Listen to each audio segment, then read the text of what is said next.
but I ain't really give a fuck about it. Cause that's just what niggas do. Niggas drop diss songs and shit.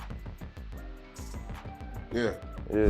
When there is concern that this could lead to even more violence, more shootings in Jacksonville, that's because that is where this rapper was from, and he did have a long-standing history. The story creeps in the way you might move through a dim hallway at midnight, breath tight in your chest, ears tuned to every echo, heart pounding like it's warning you of something just out of sight. Whispers out of Florida's prison yards now claim that Rashard, Murphy, and Sean Guyite, the very names circled in red as lead suspects in the deadly barrage that cut short rapper Foolio's 26-year orbit, have just exited the game themselves in a way no one saw coming. The ink on their paperwork hadn't even dried when correctional officers said they found both men laid out cold in separate cells, motionless as the floor beneath them, eyes pointed at ceilings that weren't talking. No camera feeds. Numbered inmate noise. No clean clinical cause of death. 2 accused gunmen silenced within days of each other in the. So when I drop my shit, I guess people felt like I was wrong, but I'm like, how I'm wrong, bro? I'm just defending myself and my brothers and my dead brothers and my team, you know what I'm saying? Same facility, under a blanket of Don single quotes T-ask Don single quotes T-tell. If that's not a blood red flag daring us to look deeper, what is? We can almost hear the collective intake of breath, every fan, every critic, every gossip, hunter flooding social feeds like a wildfire. Did the long arm of so-called justice suddenly sprout claws, reaching behind bars to deliver a verdict? No courtroom ever could. Or did rival street factions send a chilling message, a blood-red signature written in the harsh language of payback? The timing is just too perfect, the method too unsettling, and the silence from the Department of Corrections so loud, it drowns out even our own heartbeats as we hang on waiting for answers. These prisons love their high-tech cameras, their watchful eyes, yet, conveniently the recorders were under maintenance that very night in both wings. Maintenance, or something far darker. The scent of bleach lingers, but beneath it, there's the unmistakable stench of a cover-up brewed in desperation. We sift through official statements. Nothing to see here, just a routine tragedy. Move along. But the whispers never stopped, starting the moment those heavy iron gates slammed shut. Rumors of a silent pact between stern-faced state agents and a community raging that Theo's life ended in a spray of bullets in an automotive park. Maybe, just maybe, the system wanted the trials sealed tight, appeals strangled, any chance of overturned verdicts wiped clean from the docket forever. What is this? Something about Jacksonville, Florida, my own hometown. They just hate me, bro. I don't know why. I can't tell you why. I don't know why. Faster, quieter, cheaper. So long as nobody asks how to high-profile inmates could simply stop breathing under constant watch. Justice served, or justice slipped through the cracks. We picture those fluorescent-lit prison hallways, the cameras blinking their usual red when powered on, then suddenly winking black when someone pulls a plug. Guards swap tired gossip about late paychecks, malfunctioning locks, while somewhere in a shadowed corner, a phone buzzes quietly. Maybe the voice on the line speaks of a mother's broken heart, stealing into cold vengeance. Theo's mother, they say, has ties running deep through Jacksonville's fiercest crews. She wept, then schemed, then reached out to allies ready to deliver frontier justice inside the very walls built to keep violence out. Is this grief-fueled myth, or did a grieving parent make a calculated chess move the state itself dared not touch? We remind ourselves, Foolio was no stranger to rivalries that wound like barbed wire around the city. Feuds between KTA and ATK left scars on Jacksonville's streets long before June 23, when bullets erupted at the Holiday Inn parking lot, leaving 4 bodies bleeding among shattered glass. Theo boasted about surviving multiple hits, claimed divine protection, taunted foes on Instagram until even the algorithm flinched. Yet the countdown ticked toward that fateful early morning ambush, away from pool parties, away from after-hours clubs, right into a trap beside a hotel dumpster. Now, inside the prison network, a similar ruthless clock ticks on tick-tick. 2 suspects vanish like echoes from that first catastrophe. I don't know him, never even seen him in person. A voice whispers, skepticism hanging heavy. We lean in closer to rumors swirling in legal circles. Federal teams quietly building binders thick with phone pings, Cash App breadcrumbs, late-night FaceTime chatter. The letters RICO hover in margins, sweeping statutes designed to treat an entire hierarchy as a single snarling beast. Could Murphy and Gathrights' sudden disappearance be less about street vengeance and more about shutting down a wider investigation? Loose ends cut, potential witnesses flipped, moles silenced before fear-filled confessions could break the code. FBI techs, digging through encrypted group chats, crave a neat story, not the chaotic contradictions living suspects tell once the pressure cooker whistles. We scan the docket, how fast the case sped from arrest to sentence. Defense lawyers cried foul. No actual footage showed Mr. Gathright physically present. One lawyer protested in court. Detective Juan Ramos responded with one cold word, correct, short as a razor flick. That quote haunts the file as the spookiest line of all. If no footage nailed Sean Gathright, what exactly nailed Murphy and Gathright moments before they allegedly set Foolio's end in motion? And if the evidence was so thin it sparked courtroom outrage, why the panic to wipe them from the board before appeals could bloom? Contradictions pile up higher than razor wire, and when someone says, I think this beef will end sooner than later, it sounds like they're searching for a way to squash it. Back in the cell blocks, guards mumble about medical episodes, contraband, self-harm, yet both men die separately within 48 hours. We feel the chill of old conspiracy thrillers. Only this time the victims are flesh and blood, their stories inked across court transcripts. Insiders whisper of a notorious blind spot between cameras, a corridor where microphones catch only static. They speak of last-minute guard reshuffles. Rookies posted too dangerous tiers with no clue which inmates should never be left alone. Accidents or arranged chaos. We pull up the obituary of prison time itself.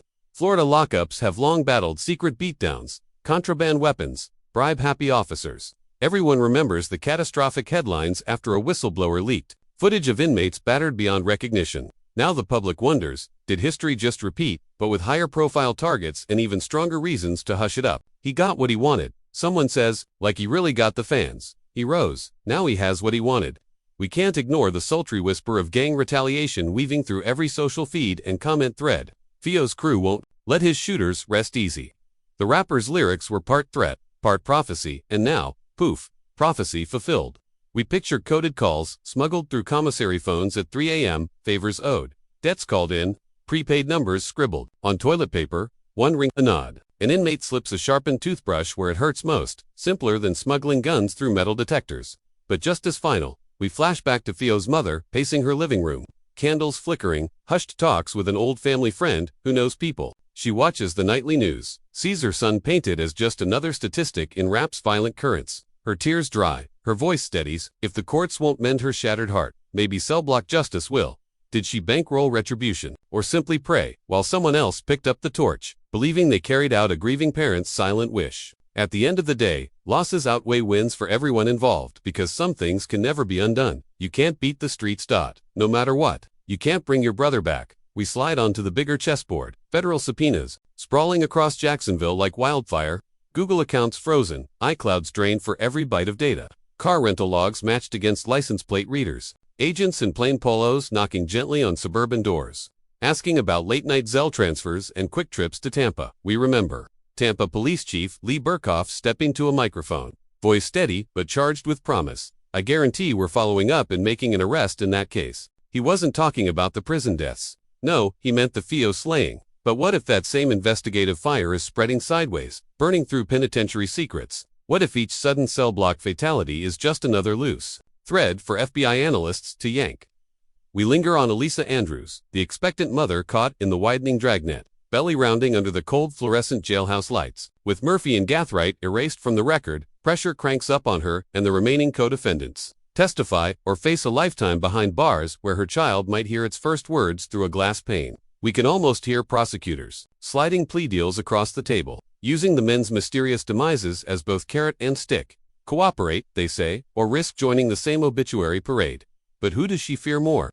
The state or the unseen hands that silenced her co-defendant? Told him that a couple times. You know, we talkin' like you never know what could happen. Our gaze shifts to the digital circus erupting since Foolio's Instagram account was hijacked, or maybe deliberately taken over by some prankster with too much time on their hands, posting eerie taunts about demigods, voodoo, resurrection. Meanwhile, rival rapper Young Ye's dances on metaphorical graves, dropping diss tracks like final blows, daring ghosts to answer back. When Ace sneers, "You still messing with me, dude?" While showering laughing emoji confetti, we feel the collective gasp like a live talk show audience. If spirits do walk, are they pacing penitentiary hallways right now, tapping steel doors where more suspects lie uneasy? We consider the masked man who surfaced online, bragging he bagged Foolio for a $10,000 bounty. He points a finger at Ace's crew, claims the payout was real, shrugs off remorse like an old jacket.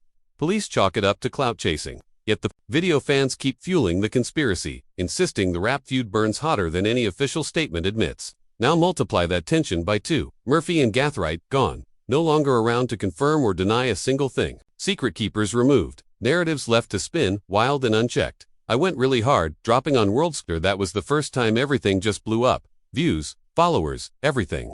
We take a slow stroll through the ledger of prison. Coincidences, gangland strategists treat penitentiaries as street extensions. People vanish in showers. People swallow bad contraband. People slip on polished floors and never wake up, but rarely do to high-profile defendants disappear in quick succession after the same headline-grabbing verdict. The closer we look, the more the pattern screams orchestration, not accident. We pivot to the money trails.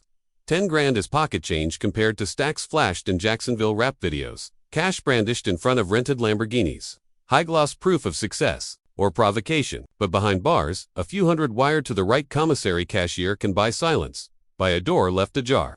By the absence of a hallway officer for exactly 5 minutes did someone funnel commissary credits through relatives. Promise to pay a girlfriend's rent for one decisive favor.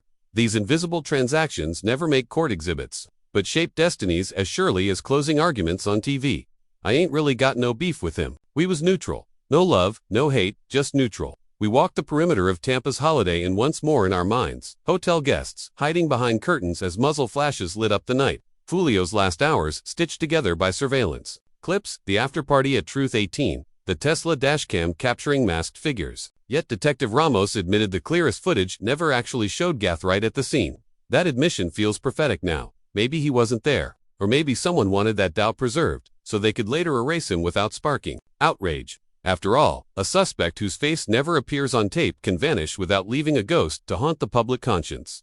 We visualize federal prosecutors debating strategy in a conference room lit by spreadsheets. If we let these two serve life, they'll start talking, destabilize our RICO timeline, one argues. Another counters, eliminating witnesses, risks, due process. Silence falls. Someone glances at a sealed envelope, a request for inmate transfer quietly stamped, denied. The next morning, breakfast trays roll down the corridor. 2 inmates don't respond. Coincidence or Machiavellian calculus? We shift focus to the streets. Candlelight vigils turn to block parties. Heated podcast debates. Is this cycle unbreakable? A wheel spinning from lyrical threats to real bloodshed, back to viral content. We scroll through comments. Street code, state vendetta, eye for an eye. Everyone claims the moral high ground while streaming the newest diss track on repeat. The system and the culture feed off each other, each blaming the other. While fresh, bodies pile up faster than the truth can keep pace. What have you been up to lately, man? Your recent shootout. I posted it on Instagram. Everybody went crazy for it. We watch Elisa reread texts from her mother, worried her baby will be born behind plexiglass. The case file hangs over her like a thundercloud. Murphy and Gathright are gone. That fact presses on her conscience like a stone. If she speaks, will she share their fate?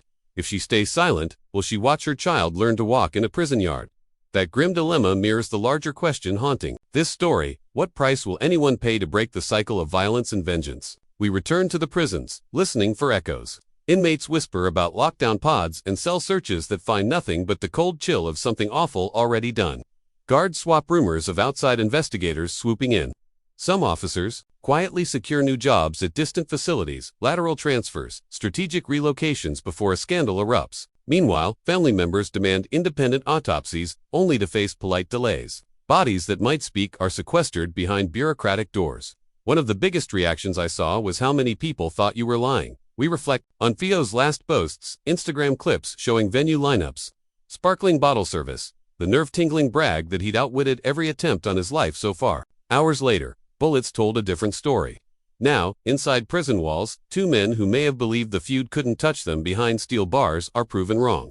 Outside, another suspect on the run counts odds, deciding whether to surrender or vanish completely. We almost hear his suitcase zipper closing while police scanners crackle B alerts. We realize this story has expanded from a single rapper's tragic end to a meditation on how American justice and underground warfare grind together like rusted gears, pulverizing people to dust. The penitentiary should be the one place violence pauses, testimony flows, and messy truths emerge in appeals or sworn statements. Instead, the walls have grown teeth, devouring narrative threads before anyone can link them to a larger conspiracy. Today, in Tampa, for suspects accused in the shooting of Jacksonville rapper Charles Jones, known on the streets as Foolio, faced a judge in court. We can almost feel the buzz. Journalists prepping excuses, civil rights lawyers drafting fierce letters, protesters raising signs warning of transparency or tyranny. We wonder, will the state finally release unredacted incident reports? Or will they bury them under layers of ongoing investigation until public interest fades into the background? We know how quickly attention spans shrink. We watch as fresh scandals sprint to the forefront daily, and officials, they know this. 2. Delay can be the sharpest blade in the cover-up toolkit, peering into the near future. Maybe sealed indictments will drop, naming high-ranking gang figures alongside a cluster of dirty correctional officers, all whispered in the same breath. Maybe Fio's mother will sit before cameras, tears gleaming, speaking of closure that tastes bitter and sweet. Or perhaps a guard's conscience will crack, spilling secrets to a hungry podcaster who spins that confession into subscription gold. But maybe, most chilling of all, nothing further happens. 2 lives erased, case files closed. And we just move on, leaving unanswered questions swirling like cigarette smoke in a stale break room. Sean Gathright, Elisa Andrews, Isaiah Chance, and Rashard Murphy have all entered not guilty pleas to charges of first-degree murder and conspiracy to commit. We pause, feeling the weight of everything unraveled. 2 alleged shooters felled inside the very cages meant to hold them, their exits cloaked in hush orders and flickering corridor lights. A grieving mother rumored to wield underground strings. A federal dragnet tightening as the streets pulse with fear, or maybe excitement, at fresh retaliation. A pregnant co-defendant staring down a future few of us could stomach. And an entire system teetering between lawful order and raw, unchained vengeance while fans binge diss tracks like tragedy is just another playlist genre. As we close, ask yourself, have we just witnessed justice correcting itself? Or have we peeked into a darker mirror, where the state and the streets collude in lethal harmony? Let us know where you stand, because every comment clicks another spotlight onto a truth still hiding in plain sight. Until our next deep dive, hold your loved ones close, keep your eyes sharp, and remember, out here, even steel doors can't keep certain secrets from slipping through.